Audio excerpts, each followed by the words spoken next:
Hər vaxtınız xeyir olsun. Gündəm xəbərin efirində günün ənənəvi olaraq hava haqqında məlumatın diqqətinizə çatdırırıq. Qeyd edirik, bugün dekabrın 5-idir və dekabrın 6-sına olan hava haqqında məlumatı Milli Hidrometeorologiya Xidməti açıqlayıb. Belə ki, sabah Bakıda və Abşeron yarımadasında arabir yağış yağacaq, səhər tədricən kəsiləcəyi gözlənilir və cənub-şərq küləyi axşam şimal-qərb küləyi ilə əvəz olunacaq.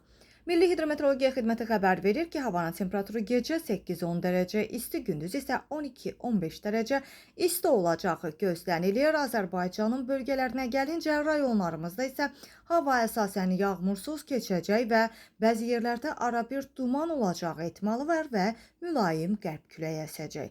Havanın temperaturu isə gecə 3-8 dərəcə isti, gündüz isə 13-17 dərəcə isti olacaq. Dağlarda isə gecə 1-6 dərəcə şaxta, gündüz isə 4-9 dərəcə isti olacağı proqnozlaşdırılır. Bu da dekabrın 6-sında olan günün hava haqqında məlumatı idi.